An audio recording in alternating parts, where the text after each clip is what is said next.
கோவிலுக்கு போகிறோம், இல்லை எங்கேயாவது நண்பர்கள் வீட்டுக்கு உறவினர்கள் வீட்டுக்கு போகிறோம், இல்லை உடம்பு சரியில்லாதவங்களை பார்க்குறதுக்கு ஹாஸ்பிட்டல் கூட போகிறோன்னு வச்சிங்களேன். வெறும் கையோடு போவோமா? அப்போ அவங்களுக்கு ஏதாவது வாங்கிட்டு போகணும். அதனால தான் சாஸ்திரத்தில் என்ன சொன்னாங்க, பெரியவங்களை பார்க்க போகும்போது வெறும் கையோடு போகக்கூடாது, கையில் ஏதாவது பூ பழம் கொண்டு போகணும். அட்லீஸ்ட் பெரியவங்களை, நம்மளை விட வயதில் பெரியவங்களை அனுபவத்தில் பார்க்கும்போது எலுமிச்சம்பழமாவது கொண்டுட்டு போகணும், அது தேவக்கனி அப்படின்னு நிறைய சொன்னாங்க. ஆனால் நான் ஒரு சமாச்சாரம் உங்களுக்கு சொல்லித்தரேன், அதில் நீங்கள் கவனமாக இருங்க.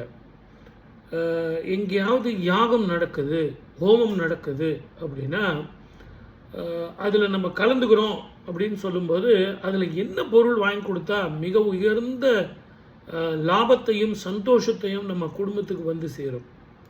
எத்த தின்னா பித்தம் தெளியும் அப்படின்னு நம்ம ஜோதிடம் பார்க்குறோம். சின்ன சின்ன தான தர்மங்கள் பரிகாரங்கள் செஞ்சு நம்ம இருக்கிறோம். ஆனால் இந்த யாகங்கள் ஹோமங்கள் செய்கிறது எதற்காகனா லோகக்ஷேமத்திற்காக. மக்களெல்லாம் சந்தோஷமாக இருக்கணும், மரம் செடி கொடிகள் எல்லாம் நல்ல ஆரோக்கியமாக பசுமையாக வளரணும், காய் கனி இதெல்லாம் கொடுக்கணும், நேரத்தோடு மழை பெய்யணும், அளவாக பெய்யணும், வெள்ளம் இல்லாமல் இயற்கை அழிவுகள் இல்லாமல், ரொம்ப வெப்பம் இல்லாமல், அக்னியினுடைய தாக்கம் இல்லாமல், தீயினால் பிரச்சனை இல்லாமல், அந்த பூரண ஆகுதின்னு சொல்லக்கூடிய அந்த ஜுவாலை, அந்த நெருப்பினுடைய ஜுவாலையில் வந்து எல்லாத்தையுமே இழுத்து அதை இடுறது எதற்காகனா இங்கே நாம் இடுவது அங்கே இறைவனிடம் போய் சேரும்.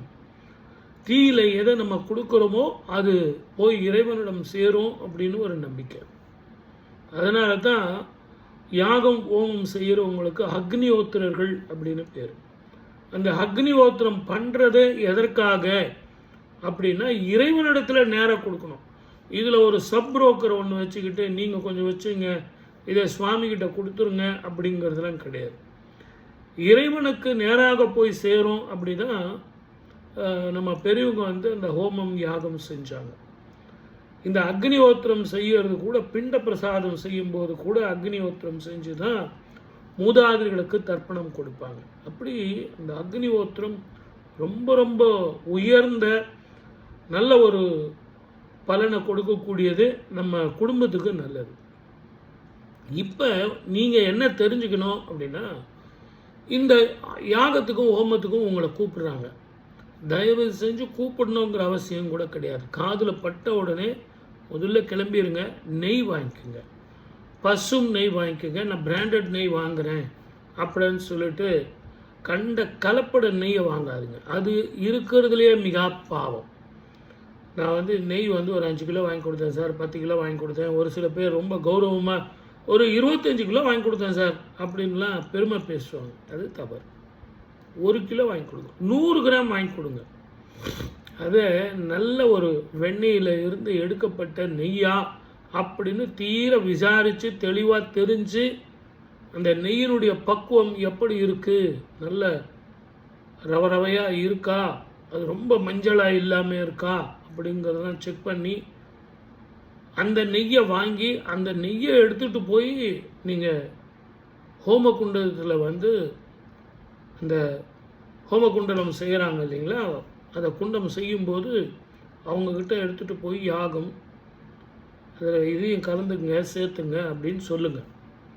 இதை விட மிகப்பெரிய தானம் உலகத்தில் நீங்கள் வேறு எதுவும் பண்ண முடியாது.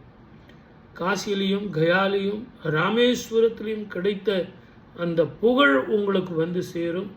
இதை எல்லாத்த விட எந்த தலைமுறையில் எப்போ நம்ம எப்படிப்பட்ட பாபங்கள் செஞ்சாலும் அந்த பாவங்கள்லாம் பஞ்சாக போகும். கிரக பீடைகள், கிரக தோஷங்கள், இப்போ நடப்பு திசையில் உள்ள கோச்சார ரீதியான தோஷங்கள் போகும்.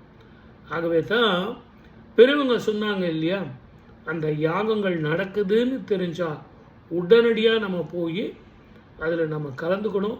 நம்மளால் முடிஞ்ச வரைக்கும் நவதானியங்கள் வாங்கி தரலாமா, அதே மாதிரி துணி வாங்கி தரலாமா, புடவைகள் வாங்கி தரலாமா, வேஷ்டி வாங்கி தரலாமா, இதெல்லாம் வாங்கி தரலாம். இதையெல்லாம் விட நீங்கள் ஹோமத்துக்கு இதுதான் வாங்கி கொடுக்கணுங்கிற அவசியம் இல்லை. ஆனால் மிக உயர்ந்தது, மிக ஸ்லாக்கியமானது, ரகசியமானது, அதிசய பலனை தரக்கூடியது எது அப்படின்னா நெய் தான். அதுலேயும் அந்த பசுமையான நெய். உங்களால் முடியும் அப்படின்னா கொஞ்சம் சிரமம் பார்க்காம 1 கிலோ வெண்ணெய் வாங்கிட்டு வந்து உங்கள் கையால் காய்ச்சி அதில் முருங்கைக்கீரைலாம் போட்டு நல்ல ஜம்முன்னு அந்த நெய்யை வந்து வடிகட்டி கசடுகள் இல்லாமல், அழுக்கு இல்லாமல் அந்த நெய்யை நல்லா ஆற வைக்கணும். சூடாக எடுத்துகிட்டு போய் தரக்கூடாது. அந்த நெய்யை எடுத்துகிட்டு போய் நீங்கள் யாகத்துக்கு கொடுத்தீங்கன்னா இது கிடைக்கும், அது கிடைக்கும், எது கிடைக்கும் அப்படின்னு சொல்கிறத விட கொடுத்து தான் பாருங்களேன்.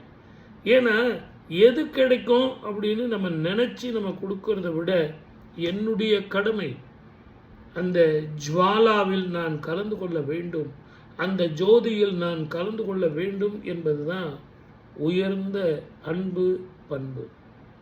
இனிமே நீங்கள் கேள்விப்பட்டால் கண்டிப்பாக செய்வீங்கன்னு எனக்கு தெரியும். தீப ஆராதனை அப்படிங்கிற நிகழ்ச்சி மிக விரைவாக நம்ம ஓம் டிவியில் வருது. அது ஜூலை மாதம் 1ஆம் தேதியில் இருந்து ஒளிபரப்ப போகிறாங்க. எத்தனை மணிக்குங்கிறத நான் சொல்கிறேன். அதே மாதிரி அந்த நிகழ்ச்சி மிக பிரமாதமாக உங்கள் வீட்டிலே உட்காந்துக்கிட்டு உங்கள் சந்தேகங்களை போகக்கூடிய ஒரு நிகழ்ச்சியாக இருக்கும். கேட்டுட்டு எனக்கு ஃபோன் பண்ணுங்கள், சப்ஸ்கிரைப் பண்ணுங்கள். இப்போதைக்கு நீங்கள் சப்ஸ்கிரைப் பண்ணுங்கள், ஷேர் பண்ணுங்கள், உங்கள் நண்பர்கள், உறவினர்கள் எல்லாருக்கும் சொல்லுங்கள். நன்றி, வணக்கம்.